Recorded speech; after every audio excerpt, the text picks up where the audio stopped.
Ora viva, muito boa noite. Estamos novamente, esta é a Taika Angola, Teenagers in Young Cooperative. Nós somos os nossos amigos. Eu sou o professor Elavô, vosso companheiro de sempre. E nesses 5 dias tem sido um prazer enorme estar em vossa companhia. E hoje tenho os meus super especiais. Não é por acaso que eu coloquei-os em último lugar. Temos aqui dois grandes cérebros, um dos quais é o meu amigo pessoal, Denilson Duro, que está a falar-me a partir de Luanda. E hoje é a primeira live onde só tem homens. Não, é a segunda onde só tem homens nesse caso. Já me perguntaram se é regra ter homem e mulher, mas na verdade não. Na verdade é regra ter pessoas que tenham capacidade de abordagem, e as pessoas que passam por aqui não passam aqui por acaso. Passa com toda a modéstia possível. O nosso tema é muito interessante hoje. Aliás, antes de passar para o nosso tema, também deixe-me apresentar o Fernandes Branco, que fala-nos a partir da cidade de Buena, na província do Mochico. Então, hoje estamos bem representados, temos nessa tela, na sua tela, passa pela sua tela, Luanda, Mochico e Uela. Olha, é um painel muito recheado em termos de representatividade, e eu creio que vai ser muito bom estar em vossa companhia nos próximos minutos. Eu dizia que o tema da nossa abordagem hoje é muito interessante. Ontem falamos sobre empreendedorismo e foi muito bom.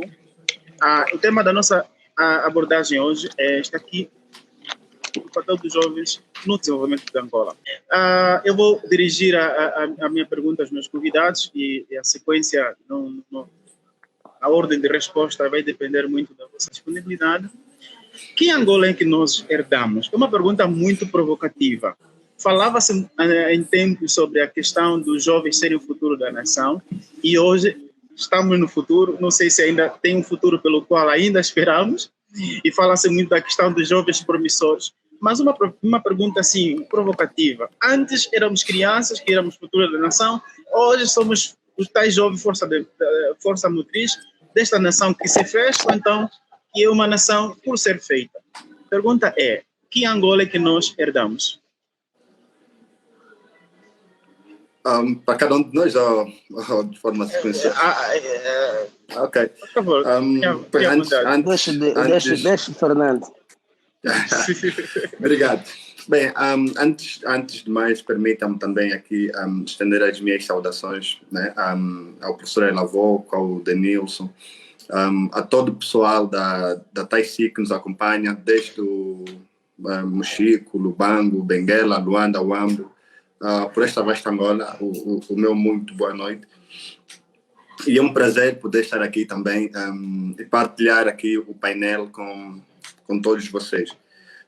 Que Angola nós herdamos? Bem, é uma questão extremamente provocante, né? Porque nós não herdamos um país, de certa forma, muito democrático. Pese embora que Angola é um país democrático em regra, né? Mas nós não herdamos um país democrático. Nós não herdamos um país financeiramente bom, também que se diga isso, né? E nos últimos tempos nós temos estado a ouvir essa discussão de quem deixou e quem não encontrou. Eu penso que a geração de Agostinho Neto, Alden Roberto, Jonas Savimbi, teve a missão de tornar Angola independente na luta contra o colonialismo português e com outras forças. A geração, efetivamente, de Eduardo dos Santos, Isaías Samacuva, entre outros, né? Teve a missão de garantir a reconciliação do país, unir os povos e termos uma Angola inclusiva. E hoje, nós, da geração de 80, 90, e até estender um pouquinho para 2000, porque essa geração também agora vai à volta, não herdamos um país bom. Não herdamos um país bom do ponto de vista da pluralidade de informação, do ponto de vista econômico, do ponto de vista de infraestrutura, e do ponto de vista estratégico. Não herdamos um país bom, porque o ambiente em si não nos permitiu termos um ambiente coeso. Mas eu acho que essa responsabilidade hoje é nossa, né? De fazermos um país melhor, uma Angola renovada, como ansiamos todos nós, e que podemos conseguir e fazermos uma transição aos mais novos de uma Angola melhor. Sim, sim. Lavoco, eu primeiro que queria perceber assim, a essência da pergunta. Que Angola nós herdamos? Não herdamos nenhuma Angola. Nós herdar, a expressão herança é muito pesada e ela tem conotações muito próprias e tem significado muito próprio. Quando se herda, é a transmissão patrimonial de um bem material ou imaterial. Ou seja, é de um bem que era de outrem, que era de alguém, e passa sobre a minha esfera. Ou seja, nós não herdamos, nós estamos simplesmente a viver de uma Angola que nos foi colocada à disposição, que nós não herdamos. Falo isso como jovem, porque os jovens ainda não são atores, direcionadores, ou seja, os influenciadores da atual situação em que o país vive ou os influenciadores das políticas que eventualmente um dia poderemos ter. Agora, como é que nós podemos ler esses cenários? O que nós temos aqui em Angola é a coabitação geracional. Temos uma geração que efetivamente herdou, recebeu do colonialismo, que é a geração que o Fernandes colocou. Temos uma geração que deu continuidade, que é a mesma que temos até hoje, que deu continuidade da herança, e temos uma geração nossa que estamos na expectativa de poder herdar. Ou seja, nós somos a geração que se augura que um dia venha a herdar e dar uma outra direção, uma outra perspectiva para o país. Agora, eu não herdei nenhum país, eu não vivo num país herdado, não. Porque eu ainda tenho dificuldade de ter o sentimento de pertença. Não se herda o que não é teu, o que não lhe foi transmitido.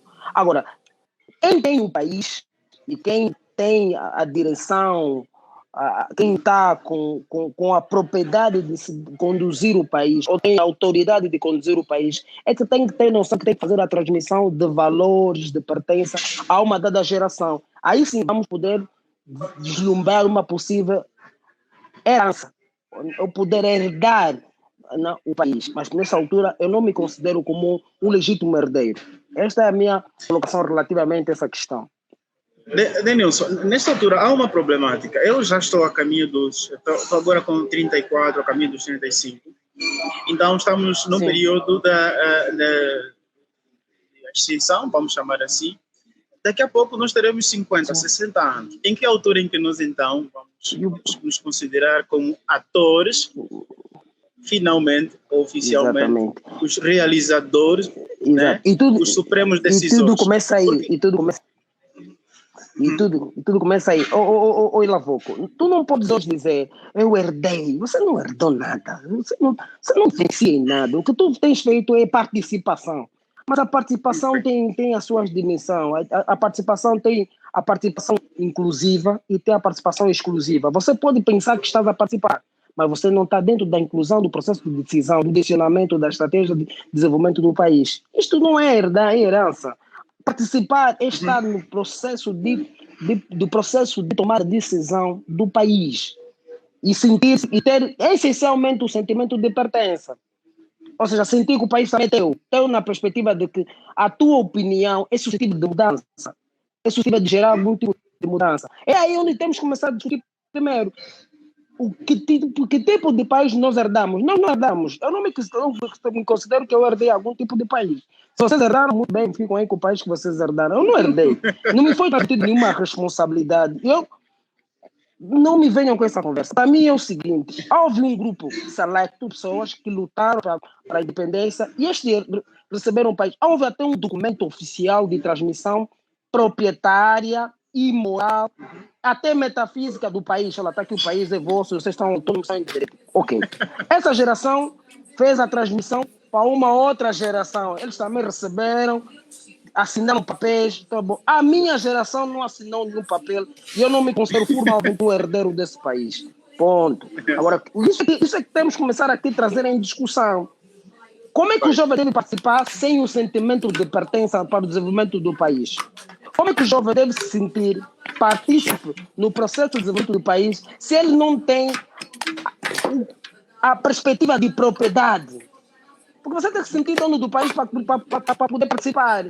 Me falam da corrupção. A corrupção não é um problema mesmo. A corrupção é de quem era detentor do país. Porque tomava decisões por mim e por outros. E ele fez um mau uso da propriedade que não era sua, que é minha também, e de outros. Agora, quando eu, Denilson Duro, e alguém me dá responsabilidade no sentido de, não é só cargo público, não, responsabilidade de participação, das minhas opiniões, do meu conhecimento, servir integralmente para o meu país e gerar um sentimento de pertença. Aí sim, vai me dizer, Denilson, que tipo de país você herdou. Eu não herdei nenhum país, porque o país ainda está na mão de um grupo selecto, e esses aí é que têm a responsabilidade de conduzir o desenvolvimento do país. Ponto. Fernando, estamos na conversa. Denilson, eu por acaso vi assim com algum sobressalto o teu ponto de vista, e obviamente que pronto, é essa diferença que nós precisamos construir, uma Angola onde nós jovens podemos sentar e discutir Angola com verdade. E eu fico feliz a ouvir de si que tu não herdaste um país, quando eu de início trouxe uma abordagem que nós herdamos um país partido. É bom porque isso é inclusão, ok? Mas há aqui uma grande questão. Eu ainda volto a insistir que nós herdamos um país de forma muito indireta. Porque se reparares que hoje, né, depois de Agostinho Neto, Savimbi, Alden Roberto, houve uma transição pacífica para a fase seguinte. Esta fase seguinte, que não, pronto, vamos evitar muitos nomes para não sermos rotulados, não? É melhor assim. Esta fase seguinte não teve a mesma capacidade intelecta de passar para nós. Ou seja, o que acontece? A fase inicial, quando vai para a fase secundária, não foi de forma leviana. Porque Eduardo Santos não recebeu o país assim de mão beijada, não. Foi de forma muito turbulenta. E nós hoje estamos a passar pelo mesmo caminho, pela mesma turbulência. Ok? Então, nós estamos a herdar um país de forma implícita, de forma indireta. Fernandes. O único sentimento que nos foi transmitido de pertença do país é o que nos divide, a partidarização. Ok. Ponto. Vamos começar nessa perspectiva de dizer assim. Denilson, calma aí. Só tem sentimento. Sim. Eu vou chegar ali. Eu não quero que vocês se adiantem em alguns tópicos que eu já vou colocar lá na frente. A minha questão é, então, vamos lá. Aqui, como então que o jovem participa? Eu não quero aqui ainda definir, porque eu coloquei esse tema, parece só um pouco de clichê, papel do jovem, desenvolvimento da Angola, enfim. Porque estamos a falar de desenvolvimento de Angola, estamos a incumbir responsabilidades, não é? Que possam tornar um país melhor, não é? Do que aquele que nós o encontramos, pelo menos. Então, isso denota alguma participação. Então, quais as linhas de forças, então, que os jovens vão assumir que vão fazer com que eles se tornem partícipes do acontecer em Angola? Ainda não vou me referir propriamente ao desenvolvimento para não ser precipitado no assunto. Como é que os jovens participam? Lavoco. Primeiro vamos começar assim, ponto de partida, em termos conceptuais. Desenvolvimento é toda ação de se poder crescer, de sair de um estágio para o outro, de um andar para o outro. Tu não podes desenvolver sem antes crescer, ponto. Há um outro elemento muito importante também, que aqui se tem, desenvolvimento é crescer, é sair de uma etapa, mas essa etapa tem de ter um elemento específico. Que etapas são essas? Desenvolvimento social, desenvolvimento político, desenvolvimento cultural, desenvolvimento econômico. Que tipo de desenvolvimento nós estamos exatamente a falar? Na sua generalidade, certo? Todos incluem por mesmo... Denilson. Só para terminar. Só para terminar. Que tipo de desenvolvimento nós estamos a falar? Estamos a falar de desenvolvimento político, econômico, social e cultural. Essas dimensões desse desenvolvimento. Ok. Vamos olhar para o nosso país há 40 anos atrás. Qual é a perspectiva de desenvolvimento? Ou seja, o país independente de 75, qual era a perspectiva de desenvolvimento? Obviamente que naquela altura havia alguma premissa de desenvolvimento. O desenvolvimento que havia naquela altura servia para aquele contexto. Ah, não, porque naquela altura havia 13 licenciados. Já ouvi isso. Havia pouco capital social. Mas ok. Mas tínhamos uma agricultura determinante na economia do país. Então, creio que essa questão do capital social, capital intelectual, não era tão necessária para aquele contexto. 92, nos anos 90, tivemos a grande restrição econômica. Pior do que essa. Para quem mais ou menos da minha idade, dos anos 80, já se deparou com a nota de 1 milhão. Para ter uma ideia, que já tivemos pior. Isso não é nada, estamos a ver agora. Em termos de recessão econômica. Quer dizer, tivemos o quase, assim, 1.000 ou 1 milhão em termos de inflação. Ok, passamos para aquele período. Tivemos um período chamado período da afirmação da identidade angolana, que é o período do boom econômico. Eu chamo isso período da afirmação. Confundimos crescimento econômico com afirmação de país. A Angola queria se mostrar um país com identidade própria, que podia realizar carne, podia realizar podia ter expressão diplomática em termos econômicos, enfim. Tivemos aquele boom econômico. Um boom que nós não aproveitamos em termos econômicos, mas aproveitamos em termos de emancipação do país. Ok. Depois tivemos essa situação de crise. Mas a crise depois vem nos trazer um elemento muito importante, a tecnicidade da gestão pública. Quer dizer, começamos a entender que, afinal, a gestão pública não é só tirar dinheiro do petróleo e querer construir escola. Tem que ter programas, tem que ter planos estratégicos, tem que ter pessoas especializadas. Depois, ao aferir isso, vimos que, afinal de contas, os mais sabidos do país eram os nossos marimbondos. Opa, estamos nessa situação. E, claro, há um conjunto de situações do rolo histórico de Angola que nos leva a uns determinados estágios de desenvolvimento, porque é importante aqui aferir. Mas a pergunta que colocas, Elavoco, é muito pessoal, porque afere a minha questão da minha cidadania, o meu exercício dos meus direitos civis, sociais e políticos. Quando me dizem que tipo de país herdaste, eu digo não, eu não herdei nenhum país. Sabe por quê? Porque eu não me sinto partícipe em muitas situações que ocorreram no país. Ninguém vai me dizer que o Denilson é culpado pela situação econômica que o país está, porque eu não fui ator nessa perspectiva. Então, o sentimento de herança é de pertença. E eu não posso ter esse sentimento porque isso não me foi transmitido. Ou seja, hoje, a grande questão que nós devemos colocar para a juventude, inicialmente, é uma educação patriótica. Educação patriótica significa transmissão de valores e de propriedade do país.